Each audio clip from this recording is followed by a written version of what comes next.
Hello, hello, welcome back to another episode here. Gonna be another one of these just kind of chill videos, just, me kind of talking, giving my 2 cents on something that I've brought up before in my horror stories episode. If you haven't seen it, check it out. But I have seen a lot of flack been given to not the module itself, but specifically to a part of the module. And that is, of course, Curse of Strahd's Death House. All right, the introductory quest, all right, the thing that is supposed to get players from level 1 to level 3 by the time they leave. I've seen a lot of people hate. I've seen some people say mediocre. So I feel like I'm kind of in a little bit of a boat by myself, or not very shared with many, when I say, kind of my hot take here. I think Death House might be my favorite way to start a campaign out of all the modules. That's what this episode's going to be about. So let's get into it here. All right, Death House. What's not to love about Death House? It's got ghosts, it's got ghouls, it's got scary things, it's got a plot that has a cool twist if you can do it right. There is so much that they get it that is so awesome. And if you are someone like me who is a fan of horror and is a fan of scary things that go bump in the night, loves staying up and watching spooky stories, loves Halloween and all of that, then like this is fantastic, right? Like I love this module and I love this starting mission so much. Now, does that mean that I have rose-colored glasses on and make it so that I don't understand, people's gripes about it? Absolutely not. I get it. Death House is a slaughter fest. It is absolutely a dangerous place for players to be. It is 100% a very deadly for player. If you have a party and if you have a DM who really goes by the book, only levels you up when you reach a certain point, doesn't tell you guys beforehand that, hey, I'm taking you through Death House, this is going to be tough, then absolutely this can definitely TPK you. And sadly, it is a module that it doesn't tell you, hey, if you have only 3 players, then these are the enemies that we would recommend. If you have 4 players, here's the enemies we would recommend. So if you go in with, say, a party of 3 players and even one of them is not min-maxed to the teeth, you may find yourself getting TPK'd very, very quickly, because as soon as one player falls, then the domino effect begins. So with that in mind, let's take a second here. Let's look at the good things, all right, before I just start rambling, right? Like let's take a look at the good things, all right? There's a few. The things I enjoy, the things I like, and then we will talk about the problems. All right, and then I will offer, because I think that one of the worst things you can do is just bitch about a problem, all right? If we're going to bitch about a problem, we need to offer some solutions, right? So let's talk about the problems, and then let's offer some things, some cures that I think might help out. If you are thinking of running Curse of Strahd and you are thinking of skipping Death House because you are worried that it is too deadly, too dangerous, and you don't want to kill your party, listen to this video here, all right, and let me try to steer you back, all right? Because Death House is an experience that I really think players should take a part of. I think it can be one of the coolest ways to enter into a module that they have done ever. From Wizards of the Coast 5th edition. So let's go ahead and kick it off here. The good things. First off, I think the Death House definitely opens the door. It introduces Curse of Strahd for what it is. It is gothic horror. It is spooky. It is scary. There are misdirections. There are things that are not always what they appear, and Death House presents all of it. Don't believe me? Go, if you've played it with the DM who is actually paying attention to some of the writing, you go into rooms and initially the DM is supposed to describe this beautiful artwork on the walls depicting, children frolicking in the forest, or wolves going through the forest of a wallpaper, whatever sheet. But if you have a certain passive perception score, I forget what the number is off the top of my head, or if you investigate those things and roll, I think it's like a 13 or 14 perception check, then you realize that those kids aren't running through the woods. They're actually being strangled and hung.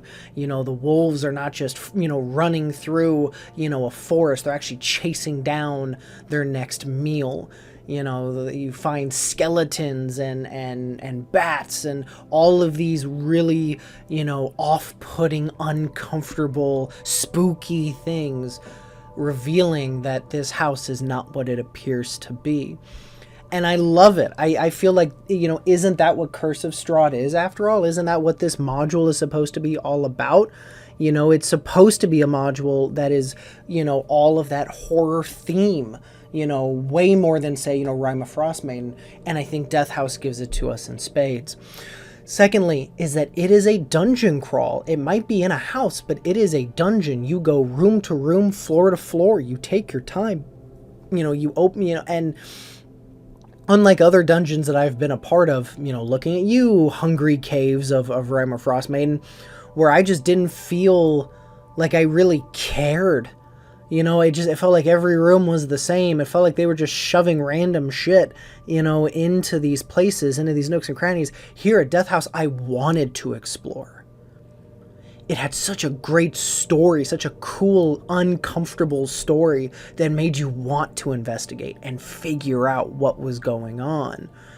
And so it didn't feel like a dungeon crawl, yet that's exactly what Death House is, yet we don't call it that because, again, it doesn't give us that feeling, which is what I love about it. The last kind of benefit here is that, the last kind of good thing that I think Death House really does is, and it's kind of also, a part of point 2, is that it tells a really cool story, a very telling story of what Curse of Strahd is going to be. You hear about the Durst family, and if you do it right, if you drop enough hints, and this is something that I as a DM, when I kind of give my corrections and ways to make Death House a little bit better, I'll go into more detail about how we can do this, but if you do it right, then your players are going to want to investigate the Durst family. They're going to feel that moment of, oh shit, there's, baby Walter is whose baby? What's going on? There's things like that, that just other dungeons have never given it to me. And so I love it. So, we have the ambiance, the atmosphere, the dungeon crawl aspect. If you have power gamers, min-maxers, combat heavy people, they're going to love this dungeon because there's so much things to fight and so many things to explore. If you have explorers and social encounter people, there may not be so many options to say, talk to people, because really in this dungeon, there's really only one, maybe two things that are going to talk back to you.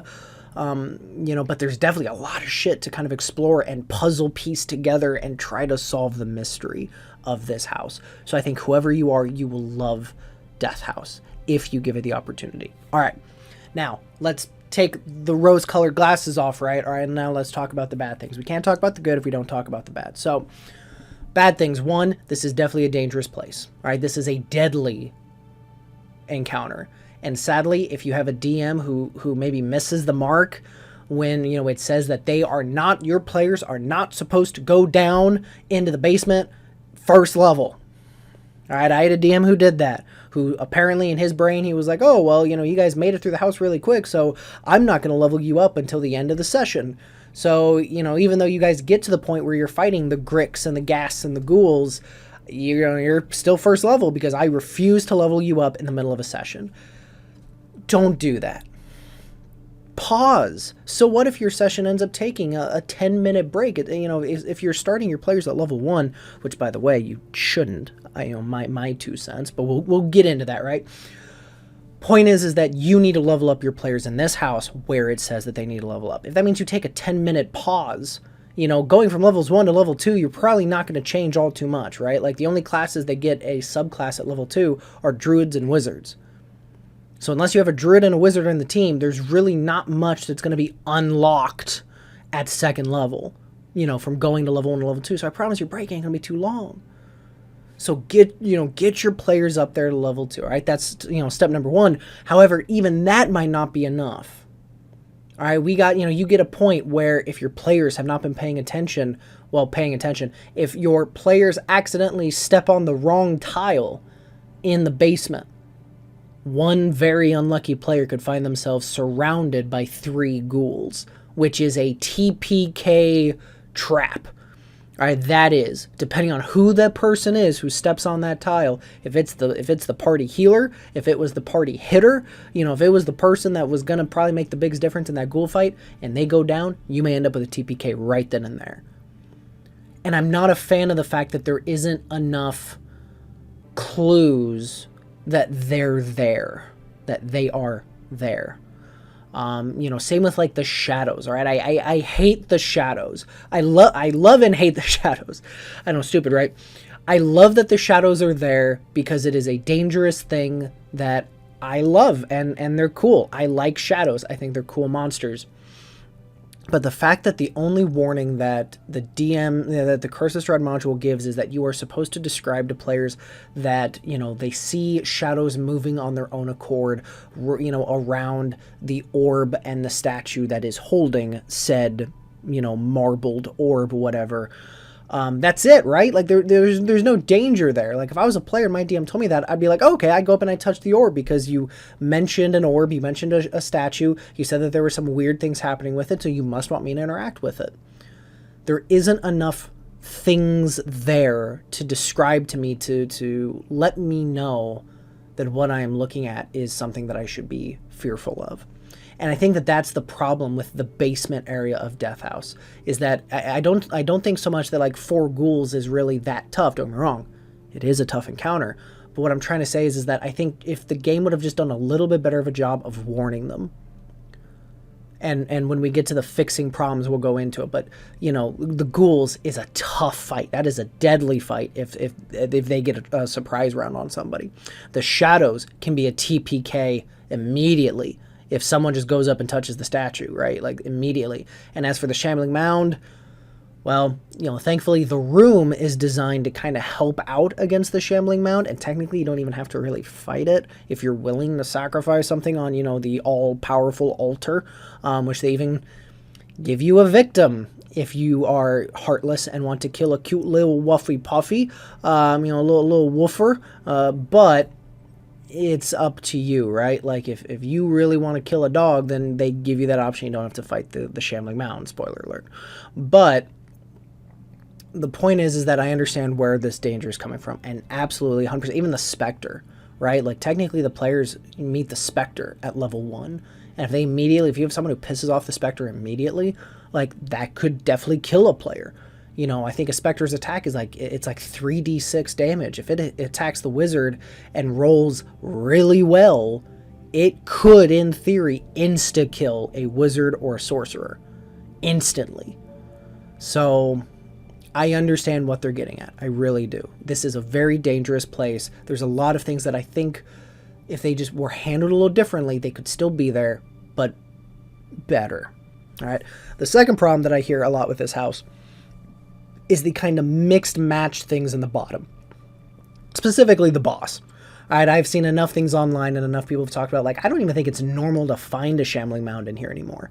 I find that in general, most players, or most DMs, they take out the Shambling Mound. Like, if you play Death House and you actually face a Shambling Mound in the basement, I think that would actually be kind of a rarity.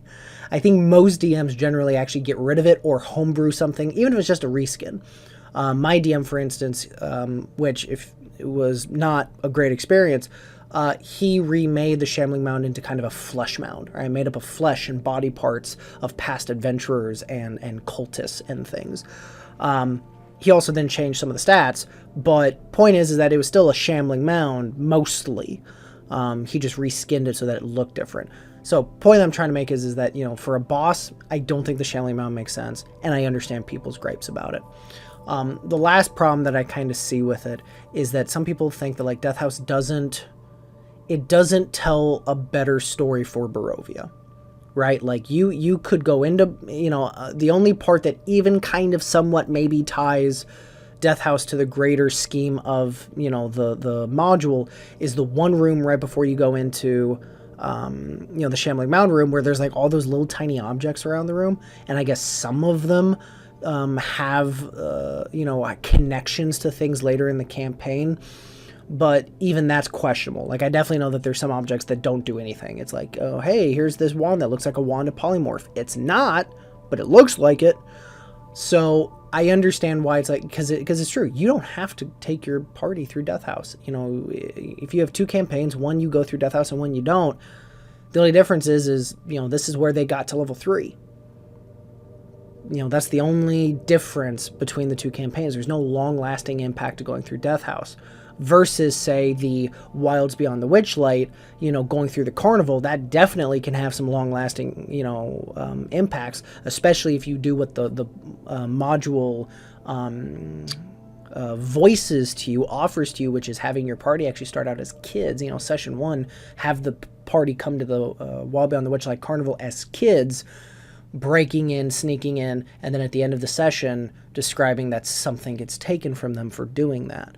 That literally is the campaign, right? Like, that is the reason that they go there then, and begin to spend the rest of their time in the, in the Feywild. Here, Death House, there's really no connection. So I understand that. I agree with that, and it's going to be one of the things we fix. So let's go ahead and let's target those 3 things, right? All right, so we have deadly encounters, we have a bad boss, and we have the fact that Death House really doesn't seem to connect with the rest of the module. So let's fix each one. First off, all right, for deadly encounters, to try to kind of help patch that up, 1, I would say the Spectre is kind of the first big fight that could kill a player. I would make it to where that Spectre really does not want to fight unless it has to. All right, in fact, I would even go so far as to say maybe it's not even a Spectre. Maybe it's just a poltergeist. All right, maybe it is the remnants of the maid who was murdered here. Okay, it is her spirit that still resides, and she is pissed and she is angry, and she lashes out. But I don't think she would take the form of a soul-sucking, life-draining entity. I really don't. Not according to the story that we hear, right?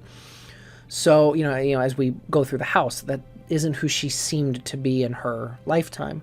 So I would maybe even remove the Spectre altogether and replace her with a much softer, maybe, poltergeist or some other kind of lower entity. Or just simply be like, hey, unless the party directly, like, even when she reveals herself to be a Spectre, it takes the party to really be like, nope, we are fighting it, even though we know what it is, even though we know it's tough, we're still going to piss it off. Okay, then do what you got to do. But until then, I would be very hesitant to ever throw that Spectre at the party. Instead, I would do it in more of a way that's like, hey, this ghost wants to help you. They want you to get baby Walter out of here because it's her fucking kid.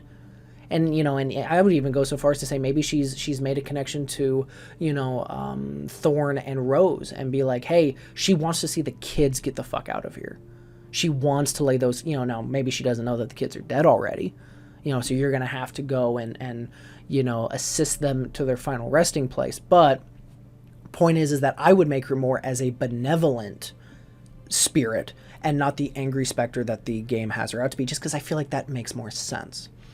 As for the ghouls, the shadows, the gas, the Grick, maybe not so much, because the Grick kind of has some of its warnings, but I would implement more foretelling, more foreshadowing that there are dangers in the basement. So for instance, I would have it that as soon as the players came down the stairs, the very first time a player, went out of that hallway and looked down towards the kind of ramshackle dining room, I would tell them that you see a creature.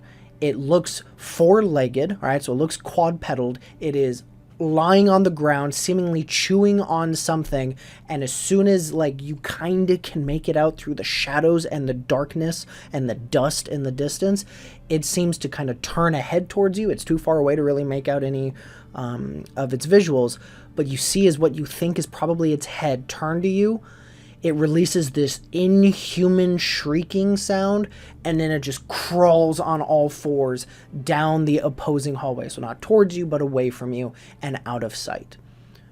You have now warned the party that there is danger here, that they need to be cautious, that they need to be looking out for something. Then what I would do is I would describe that, especially as they kind of get into that area, because what's really sucky here is the fact that the ghouls activate, all right, air quotes here, they come out, they appear when a party member steps on the one middle tile in the fork of the hallways, right, where you can either take a right and go down to the shadows, go down towards the master bedroom, or take a left and head down to the actual basement, i.e. where the boss fight will take place. I think that it is horrible that there is zero lead up to that. If this is where the ghouls keep popping out, why can't the players with a passive perception of something or a perception check, why can they not simply hear the ghouls breathing? Why can they not see the dozens of claw marks? If this has been where they've ambushed other adventurers before, and when I've ruled Death House, I've ruled it that, like, there's been plenty of adventurers that have been fooled by Rose and Thorn more than just this party. So there have been dozens of adventurers that have come in through Death House. So why are there not, gnawed-on bones and pieces of armor that just increase in occurrence until they get to this one spot, and then all of a sudden there's nothing? Kind of alluding that, hey, this one tile, if you move just a little bit more, something bad might happen. I would have something like that. Shadows, same thing. I would describe it that as soon as the players enter into that room, you hear whispering, you hear cackling, you feel in the back of your neck the hairs are standing up, and you feel like you are being watched by multiple entities. And if the party gives any perception check, or if they're even like, I wouldn't even have them roll. If they say, well, I look towards the statue, because I would have described it as they entered in, I look towards the statue, I would say, okay, when you look towards the statue, you see as a number of shadowy-like figures seem to just be wrapping around the statue, and specifically around the arm that is holding on to this, glass orb like item in its hand. Also, you see all around this statue are bodies, some looking nothing more than bones and pieces of armor, some a little bit more fresh, some still got some like flesh on them, but you see as all of them are kind of in the middle of the room, all of them are facing away from the statue, and all of them are like reaching out as if they have, as if they were struck down, taken down mid sprint away from the statue. Don't be afraid to do that. I think that this is one of the worst things that DMs do when it comes to horror aspects, is sometimes the scariest thing about horror is when you get to see what happened before you got there. You see the hints. You see what happens if you fuck up. But instead, we don't think it that way. We're like, no, we want our players to touch this. I want to send 5 shadows at my, 3-man party of level 2 characters. Like, sure, if you want to do that and TPK your party and make them hate this fucking game, then great, go for it. Or you have this really cool scene where the party gets in this room, you tell them what they see, and they go, holy shit, I am like fucking scared. Guys, whatever you do, do not fucking touch that statue. And now you have this really kind of cool, spooky moment where the party realizes that, damn, there's some really tough shit in here, but we also know what not to do. So now we got to keep our eyes open and keep moving forward and not have a TPK. So things of that nature, right? I think we as DMs, we need to kind of do a little bit better when it comes to giving a little bit of foreshadowing. We don't have to spell it out to our party members. We don't have to say that, oh yeah, you look on the floor and about 40 feet away from you, you see 4 heads of ghouls poking out of the ground, all of them looking towards one spot on the ground, and you get the sense that if you step there, they will jump out and they will attack you. You don't have to do that. You don't have to go that fucking far. But just little bit, just putting them on edge, making them know, letting them know that, hey, something is going on here and you have narrowed it down to this area. I think that is good enough, and it's way more than what the module tells us to do. All right, the last one here is the Shambling Mound, and that leads me here to fix number 2. So we'll just go ahead and go right into it here. Shambling Mound we need to get rid of. For 2 reasons. One, the Shambling Mound, it doesn't make sense. I'm 100% in the ballpark in that stadium that, the Shambling Mound does not make sense for why it's here. The second reason that I want the Shambling Mound gone is because it hits like a damn truck.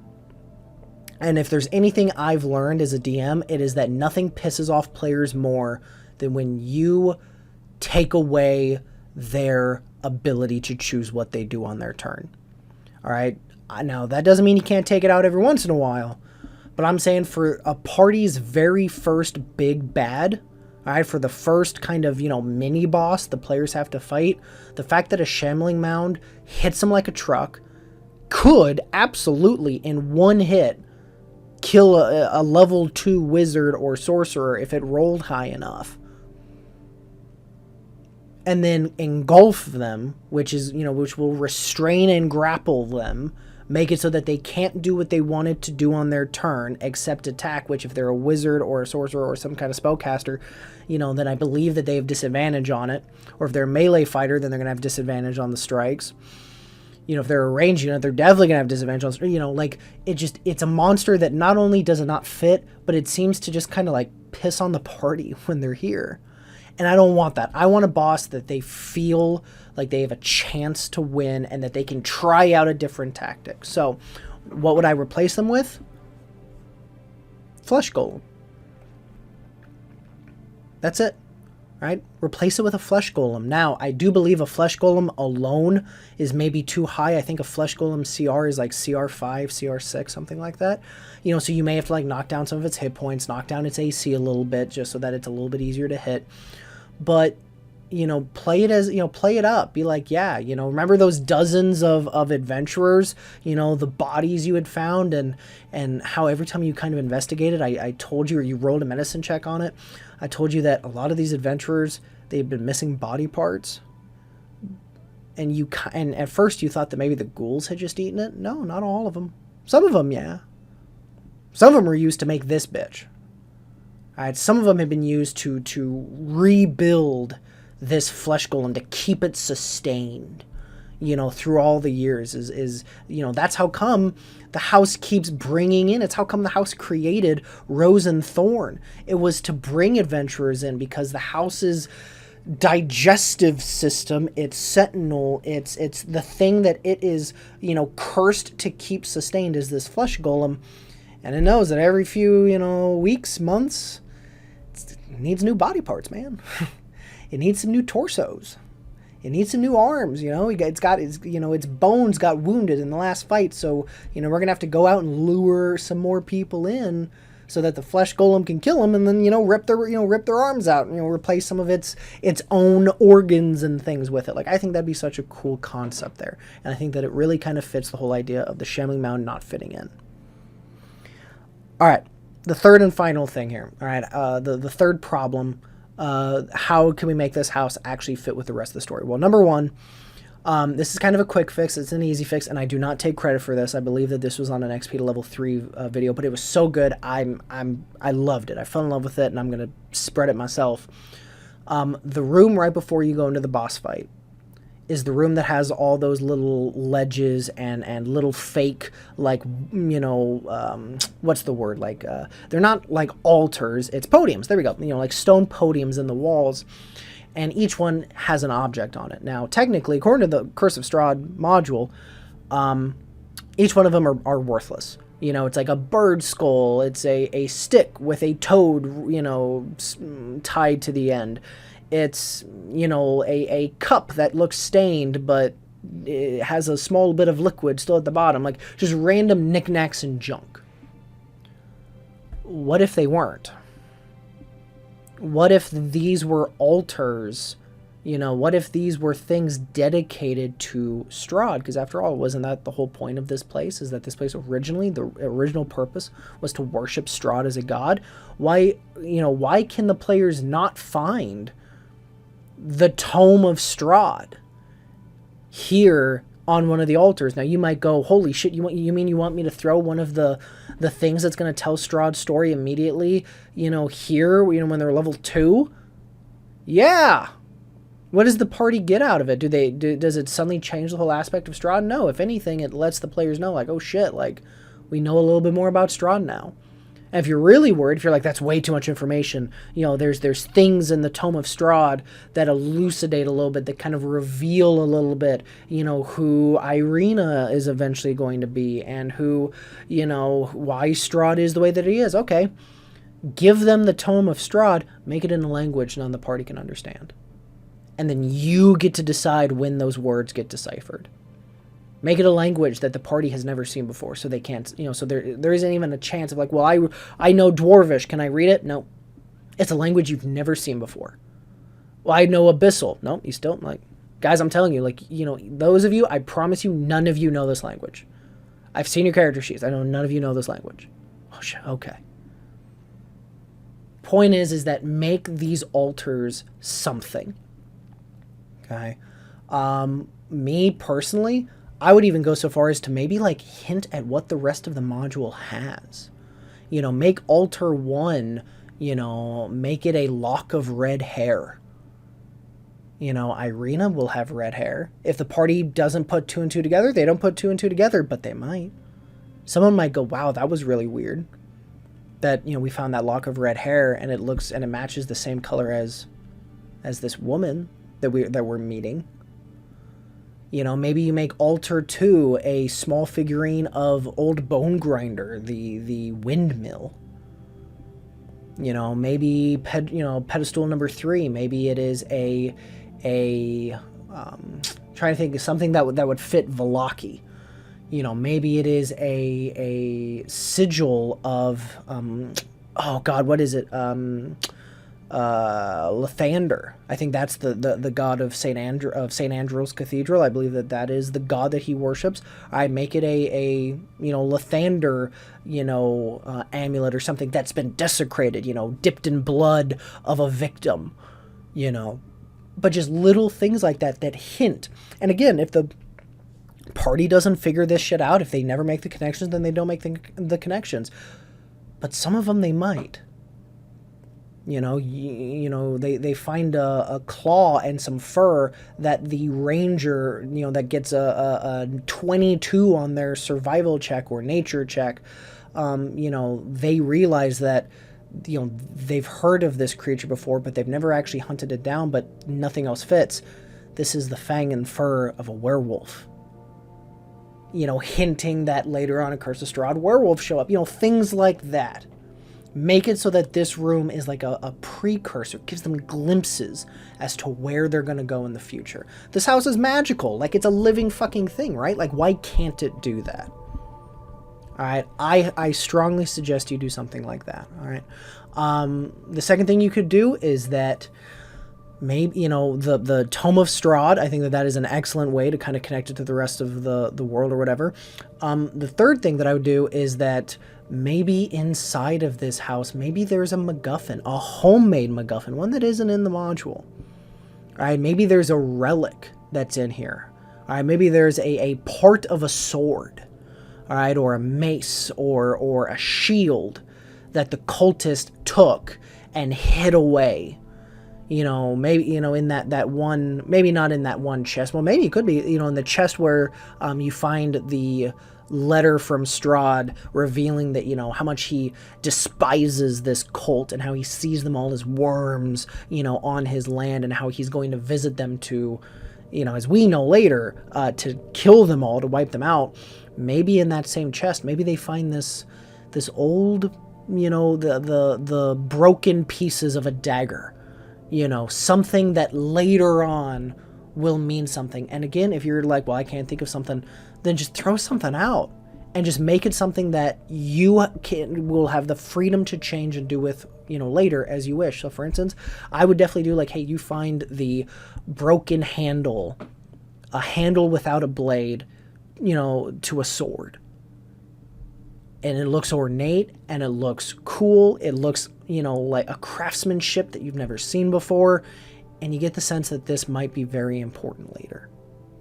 Things like that. Just try to throw something else in this house to really kind of do that. I promise if you do that, the Tome of Strahd, the podiums revealing kind of little glimpses as to what the party might face in the future.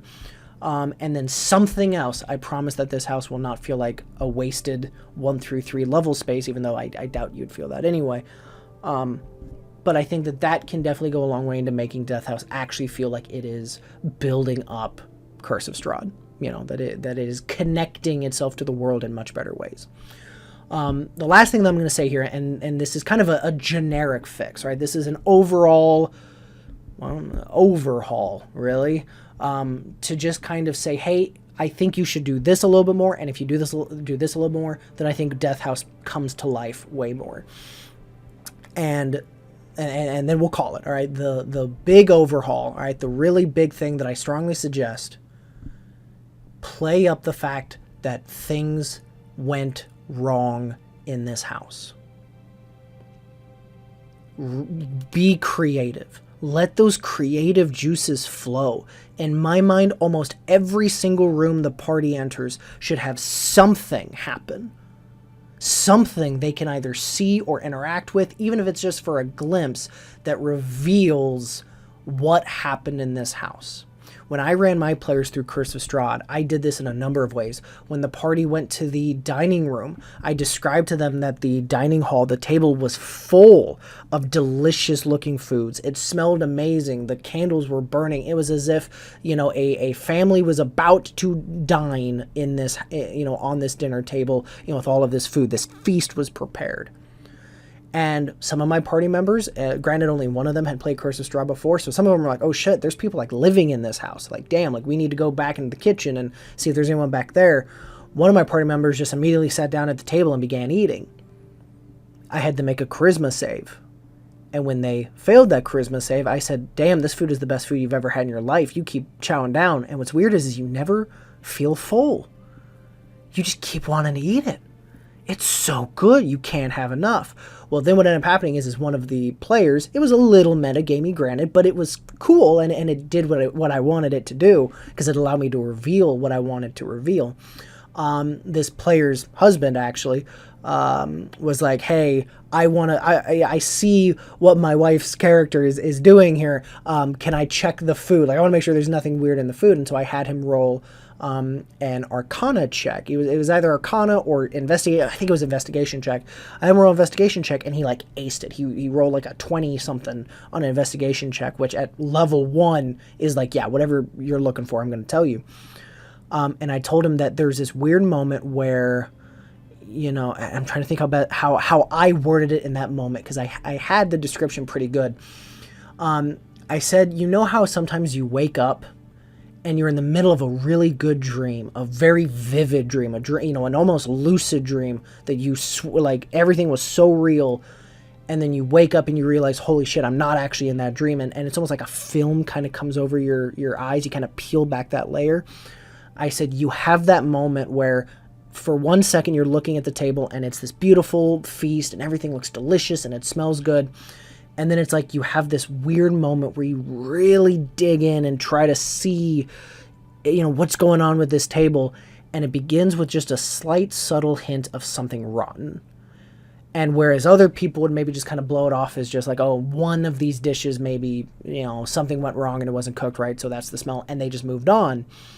You grasp that smell, that offness, and you follow it towards its end. And what happens is as soon as you finally go, okay, I know that something's rotten, this is not the way it should be, it's as if that film is lifted off, that veil is lifted off of your eyes, and you see this table for what it is. It is a table full of rotten food and corpses.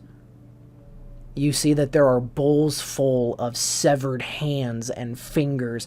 There are entrails, skewed about on the table. There's all of this disgustingness on this table. And you see your teammate here seems to be dining down. And of course, I never go too far. I always make sure that, the player is dining down on just rotten food, and has not become a cannibal in my game by mistake. If they choose to do it, then that's on them. But point is something like that, right? Is it reveals that there are things in this house that are not what they seem, and the fact that it starts to kind of hint to the players that it's almost as if the house itself is the illusion. That's one example. Another example is I had players go, and I forget which room it is because there's again so many rooms, especially up on the like second and third and fourth floor. I had the players enter into a room, and I kind of pulled a little bit of a Bioshock, right? Bioshock 1, where there were some rooms where the party would enter, and I would tell them glimpses. Their characters would be able to see for just a few seconds, as if they were teleported back, however many years. Sometimes what they would see would be something pleasant, So they would maybe see, they'd see the ghostly apparitions, the ghostly figures of the people that they've been seeing in the photographs, aka the Durst family. The two kids are sitting on beds, and the husband comes in and says something, whatever, and then when he leaves, the maid comes in and says, "Come along, kids, we have to keep going and doing this thing instead." Little things like that. But everyone, for every one good one, for every one like just kind of pleasant little glimpse into their life, I'll show 3 or 4 not so good. I'll tell them how, I'll allow them to view an argument, between the ghostly apparition of Mr. Durst and the handmaid, the maid who, reveals to him that, "I'm pregnant and it's yours." And I allow the players to witness just a few seconds of the beginning of that confrontation, revealing slowly, that things were not as they seemed in this house. Stuff like that. Again, you be as creative with it as you want. Do it in as many rooms as you want.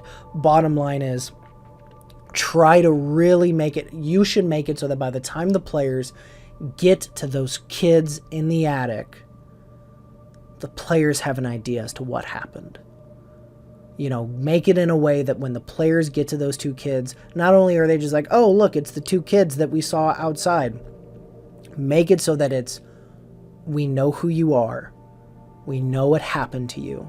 We know what happened to your family, and we're here to help. We feel like we want to help you." If you can get your players to feel that way by that point, then in my mind, you've succeeded in this venture. And the rest is just icing on the cake. All right. That is my 2 cents for Death House.